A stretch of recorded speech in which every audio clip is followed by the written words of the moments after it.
Hey everyone, day 61 here on Around the World for Free, saying hello from Panjim, Goa, which is in India, and just want to get you up to speed on what happened the last day. I don't know if you remember, but back in Bangalore when I was at Radio Indigo, I made contact with Ernesto. So Ernesto lives here in Panjim, and when I was at Sanjay's place in Ajuna Beach, I gave him a call. Maybe take like 15 minutes, right, from here? No, around 20-25 minutes. 20-25 minutes? Okay, perfect. Ernesto said he'd cover my ride to Panjim. Sanjay, thank you so much, brother. Take care, right? So we said goodbye to our friends Sanjay and Slash at the Burger Cafe. It was good, man. Good to meet you, man. We made our way to Panjim and we're staying at the Paradise Inn, which is owned by Ernesto's wife. Ernesto and his wife were nice enough to put us up actually for a couple nights, so I'm gonna offer my help in any way I can. They own a restaurant right up the street, so I'm gonna see if I could go to work. What's up, man? How are you? So I meet Ernesto finally face to face. Thanks for the rooms, man. No problem. Awesome. It's my pleasure. Yeah. Unfortunately, I can't put you up at my house because we're having a slight crisis in my place. Right. Okay, that's okay, okay, man. I appreciate you even reaching out, you know? No problem. This area is the conservation area of Panjim, built during the Portuguese time. So the government has kept it, they're not allowed to make too many changes to the houses. Oh, so what okay. I've done is I bought an old house close by and we've converted it into a restaurant. Cool. So it gives a nice ambiance and stuff. Do you have any Portuguese in you? I don't have, I have an African great-grandmother. Okay. My great-grandmother is from Mozambique. Mozambique? Yeah. Okay, cool. So, but the thing is, during the Portuguese time, like one or two family members were allowed to go and study abroad.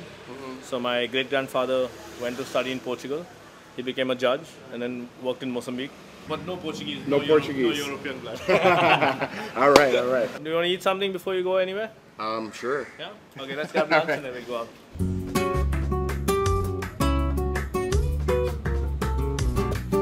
We've been getting a lot of people buying places here. Over the last 5 years, like there's a sudden burst in population.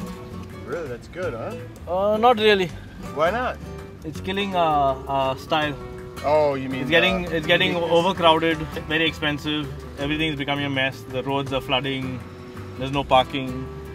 That's my restaurant. Right away, he offers to take us over to his restaurant called Ernesto's that he owns with his brother Veskit.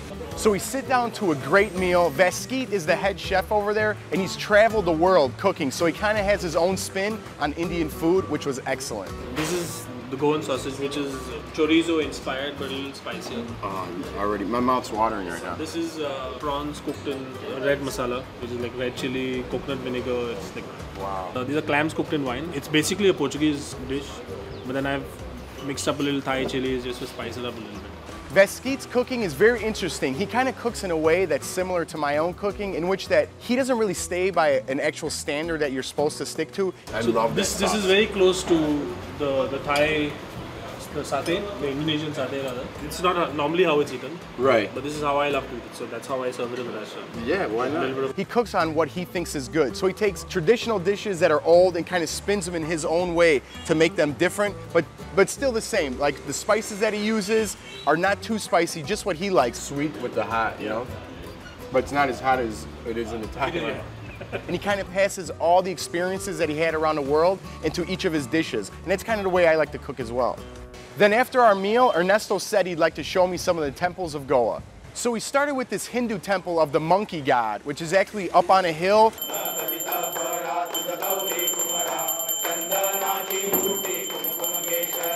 And we got to see some celebrations and some offerings as well while we were up there. This is Ganesh. All the fruits are put together to look like the elephant god. Right. The god with the elephant head. With all the arms? Yeah. They offer all the fruits to the god. So all these things are all fruits that are available at this time of the year. Then Ernesto told me that the body of St. Francis of Assisi is preserved not too far away, so we drove over to Old Goa to check it out. India was, before the Portuguese came, was mainly Hindu and a little Muslim. When the Portuguese came, they demolished a lot of the temples and they built churches. Here you can see some of the ruins of the temples. Oh, really? Yeah. First, we checked out the actual church of St. Francis.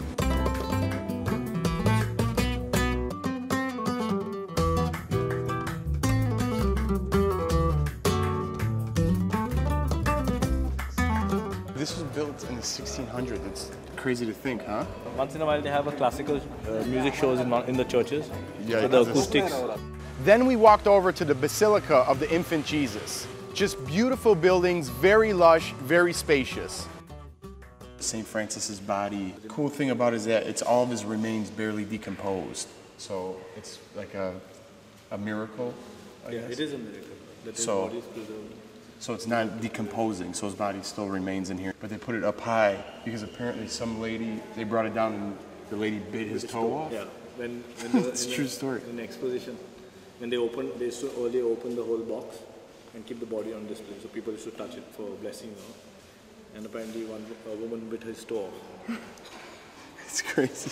Overall, visiting these Catholic churches was close to me because I am Catholic, and being in this area, always visiting temples and Buddhists and monks, you know, I don't really get to visit my own past, so being at this church in India, it's really nice, a change of pace.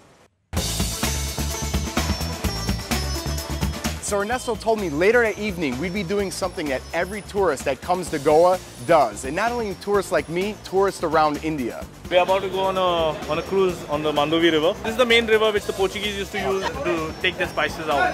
We're going to get to see some of the local dances of Goa and some of the dances which were influenced by the Portuguese.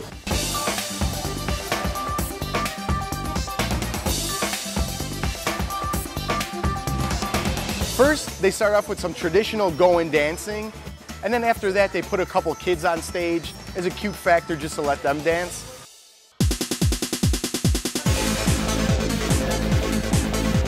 Then this couple goes on stage, and with their dance moves, they really got the crowd into it. So then, the DJ puts on a Bollywood mixtape, and all these dudes rush the stage and start getting crazy. I mean, moves that you and me have never seen. I have to tune into some more Bollywood movies because there was some crazy moves up there. These guys were definitely letting loose, but I think it's because it's not proper for men and women to dance together unless they're married, so no women were on stage. I don't know what was going on, but they were banging it up on that stage and just, this boat went bananas, basically. So all in all, a great jam-packed day here in Panjim, Goa. Big thanks to Ernesto and his wife for getting us here and also putting us up. Guys, looking forward to Mumbai. I think that's the city we want to hit next. Keep the messages coming in, cbs.com/world, and we see you soon right back here on Around the World for Free.